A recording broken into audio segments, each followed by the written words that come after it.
She was also managing the PR for the award-winning film Singaram at the Dubai Film Festival. Usha Ramesh is an avid music buff and she enjoys ghazals. She is the VP, Global Head of Brand Marketing and Communication for one of the biggest banks called Al Baraka Banking Group in the region. Don't you want to hear her inspiring motivation? Let's give it to Mrs. Usha Ramesh. Over to you. Thank you, Murli. That was too much of a build-up for me. I hope I can do justice. And thank you all, and a very good evening, and salam alaikum and namaskar to everyone. I'm delighted and honored to be amongst you all on this all-important occasion at the WMC's Toastmasters. Thank you for giving me the honor of being your chief guest. I look forward to sharing with you today some insights from my experiences in the discipline of branding, communications, and marketing. I'll touch upon a few examples of how brands work with us customers at various levels, especially with the game changing so rapidly around us. We're all collectively witnessing the most innovative period in marketing history, a monumental turning point. I'll attempt to discuss what has changed since the impact of the pandemic and how brands are trying to stay connected with us and engage with us in our daily lives. There are three aspects I'd like to discuss: experience, engagement, purpose. Brand experience, brand engagement, and brand purpose. Brand purpose is more and more getting more relevant to each of us individuals. We'll talk about it soon. So what has changed? How has our habits changed? The new customer, we are digital, we are unpredictable, we are easy to lose. We have all been driven online at a crazy, phenomenal rate lately. The shift represents an opportunity for marketers for new and often newly digital customers. And at the same time, move of the previously offline shoppers like me. I'd like to shop, touch, feel, smell, get all that sensory experience when I shop. But today I'm forced to go online for almost every need of mine. And I'm playing havoc over there. And the marketers have no clue how I'm going to be behaving in the long term. The world will, of course, return to a recognizable normal, but that normal will be digital. Now let's look at what is this thing called customer experience. That's the first part of what I wanted to share with you. They are talking about the CX movement. What is the CX? Who are these customers, CX customers? It is you, me, my neighbor, Sukumar, my colleagues, the boy next door, the little kid, the grandmother. It used to be market research, focus groups, mystery shopping, big data. It still is big data, of course. It used to be jingles, endorsements, coupons, infomercials. But today, all that has changed. The customer won't wait. We want whatever, wherever, wherever, here and now. We are a moving target. We move fast and we are a movement. We are changing the way things work. By the way, we are not millennials, we are families. We have more Facebook followers than the brands themselves. So deal with us. We are grandmothers. We order gifts for our little grandchildren for Diwali on a touch screen. So Gen X, Gen Y, we are Generation CX. Brands have to join this Generation CX to succeed. Any business's ability to grow through referrals and repeat customers is directly tied to the brand's ability to build a relationship with our customers. We are talking about positive, memorable interactions with customers and communities. Let me give you a small example of our Mithas restaurant in Manama, opposite Asha's. Many of you would have eaten there or ordered from them. The guy set up the business, built a lot of hype around it. He set up a bar and closed down everything. Maybe somewhere along the way while building his business, he forgot his customers. Perhaps. But what he did now is set up a new facility in Hind and he's reinventing the rules of the game. He is engaging. He is giving you an experience. I'm speaking from my own experience. He sends me religiously his Friday thali ka menu. He'll send me the menu for Saturday thali. And if I order, he calls me to find out if the packaging was right, if the quantity was right, if the food was good enough. And then it's pure delight for me. And therefore, next week when Rekha asks a bunch of kids over for her board game, I say, come on, let's order from Mithas. And that's how the referral goes on. And then Rekha is delighted. She calls another friend. She just recommends a dinner for a birthday party from Mithas. So there you go. He's given us an experience which has been memorable, which has engaged us with him. So why should companies become part of this customer experience movement? Why? Because people are people first, customers second. We align our values with our customers, then the customer will reward us again and again, because we are not buying a product or service, right?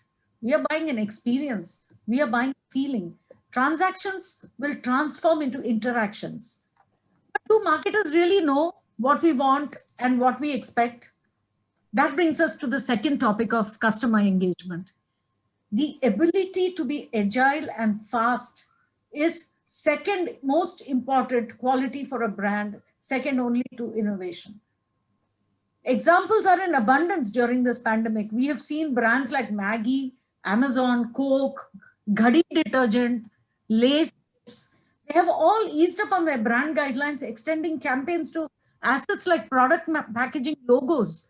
It was sacrosanct not to touch the brand's logos. We've had so many cases during the pandemic where multinationals have touched the labels, have touched their logos. Now, if you look at Dettol, Dettol wins hearts with warrior packs. Sukumar, could you please show them the Dettol image? Yeah. If you see here, Dettol has actually replaced their logo to say Dettol salutes. And they are recognizing their customers by name, photograph about the good deeds they are doing around the pandemic. Look at how the guideline has been violated. 3 stars. Murli will vouch for that. The second example is Ghadi detergent. Sukumar, the second one, the second slide. Recently, Ghadi detergent actually covered their logo with a mask. They actually covered their logo with a mask to encourage people to wear masks. Their commercial is damn cute. I don't have enough time to share these commercials with you, but there's a little girl who says, "Bachav mein hi samajhdari hai." And, so Ghadi did that. And more recently, all of you must be remembering the McDonald's campaign. Remember the 2 M's had to move apart to keep safe distance? Well, at Albaraka, we took a cue from that. And Sukumar will show you a small commercial about how we said, even though we are far away from you, we are keeping distance, we still are very close to you because we know your needs. Sukumar, can we show the Albaraka commercial?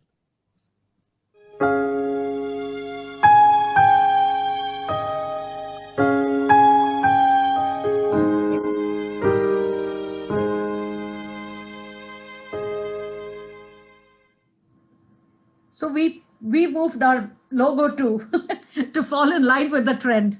Well, pandemic has not just created these trends, they have accelerated them.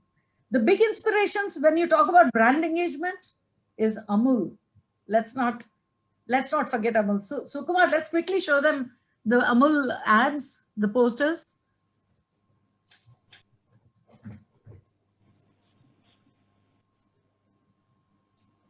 A mature brand like Amul has never gotten complacent about brand engagement over the years.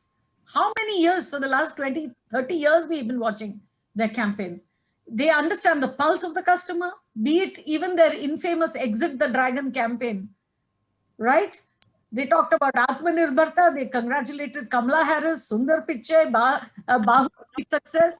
So there you go. In this journey of experience and engagement, so we talked about brand experience, brand engagement. We must remember empathy, transparency, and trust have become very important. Brands providing relevant, personalized experiences put their customers at the center. Data privacy is a fundamental part of this customer experience. How do we build trust? Everything is faceless. Has anyone visited their bank recently? Met your relationship managers? We tried a campaign saying, finding the human in a digital world. I mean, we are saying we are still there. lurking around. You may not see us. It's a digital world. BNP Paribas is flashing bank for a changing world as their new payoff line. Albaraka is developing a campaign which says, in an era of uncertainty, only one thing remains constant: our commitment to lasting partnerships. Well, talking about brand experience and brand engagement, I want to share from my own personal experience 2 major international events I had the good fortune of attending, which Murli has told you already. One was the Dubai International Film Festival, where we went to do a world premiere of an Indian art film. And the other was the Oscars, where we took a celebrity musician there because she was nominated for a film in 2012. Dubai International Festival gave you a classic example of brand engagement, where a film buff walks in to that venue. You can easily get lost because there are parallel film showings going on, parallel talk leg dems going on. There are meets with the celebrities, book launches. It's so many events happening in parallel streams. But when you enter, they organize the information and the navigation of the customers so beautifully that you can walk in and cook your own menu for the day and get what you want out of that festival. The engagement was simply stupendous. It's very sad that they've dismantled the festival. On the other hand, you go to Oscars with all starry-eyed and dreaming. You check into Hyatt, there is no tissue box. There is no toiletry kit. There's no toothbrush, nothing, not even a soap. And that's when it hits you. You come grinding down to reality that 2008 recession, aftermath, everybody was still facing it back there. And this is something we from the Middle East had not gotten used to. Regardless, what made Oscars an experiential memory for me was it was made by Michael Douglas, Catherine Zeta-Jones, Robert De Niro, and let's say Richard Gere, and all these people. They are the ones who created that experience for you. So it didn't matter that we didn't have those frills. When you walked the red carpet, there was no backdrop, nothing exotic. It was just one open air with people from the neighboring buildings cheering you. So we had a beautiful case of brand experience in Oscars and brand engagement, apart from the experience, of course, in Dubai International Film Festival. So let's move on to the last segment, which is the brand purpose. Of course, it matters only, it only matters if it matters. Let us take the biographies of two revered founders, Sam Walton, creator of Walmart, and Bill Gates, who started Microsoft. These two gentlemen were born 50 years apart, and in terms of their age, but they shared two reasons for starting their businesses. The first was passion, of course. Gates, innovative technology, and Walton was about consumer goods for the best possible price. The second reason was profit. Passion and profit. Profit, of course, they've all made tons of money, and there's nothing wrong with that. We all want to make lots of money to live a luxurious, comfortable life and provide for our little ones. So we had these two key motivators that drove entrepreneurs for a long time. But in this era, at this specific moment in history, there is a new third ingredient that is progressively being added to the rest of the entrepreneurial success. And that ingredient is called purpose. If we observe closely, we become aware of a small movement of individuals and entrepreneurs who are thinking about businesses differently. And that movement is gaining speed. That movement comes from the belief that purpose should not be an accessory in running a business. We all have to strive to be part of this paradigm shift. Each one of us as individuals. Aapka dharam kya hai? Since there's some data I got hold of, since year 2000, 50% of the Fortune 500 companies have disappeared. In the next 10 years, another 40% will disappear. So what do we do? The answer is purpose. Beyond cutting prices and improving product quality, purpose is the only differentiator. People buy goods that make them feel good about themselves. People do business with brands they trust. I'll give you a simple example. Our own Priyanka Rekha's daughter, she chooses a brand, only 1 or 2 brands of cosmetics, And she's rigid about that. She will not even get tempted by any other brand, because for her, it's very important that the brand is cruelty free. Look at that. There is a value there. There's a purpose of those brands which has attracted people like Priyanka.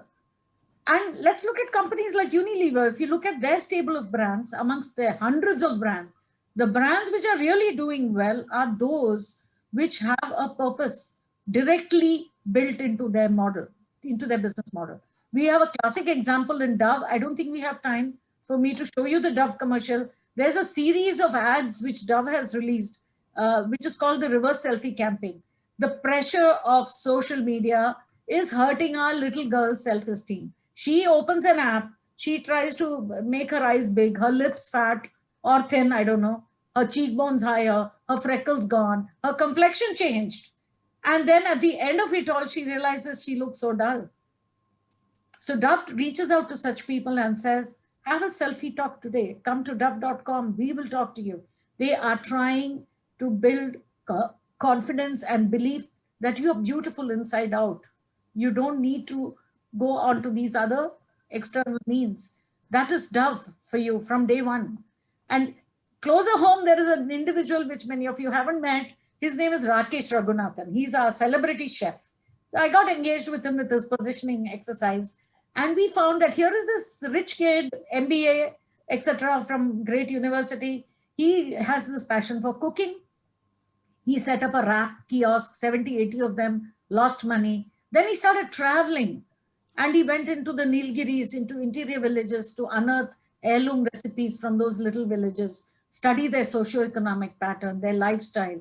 And then his dharma is about removing the spotlight from these master chefs, mostly men, and take the spotlight to the back room, ladies, people who are preserving their traditions, people who are actually doing keeping their traditions alive, and all those tribal people who are actually, they've got a lot of heirloom recipes which could come out.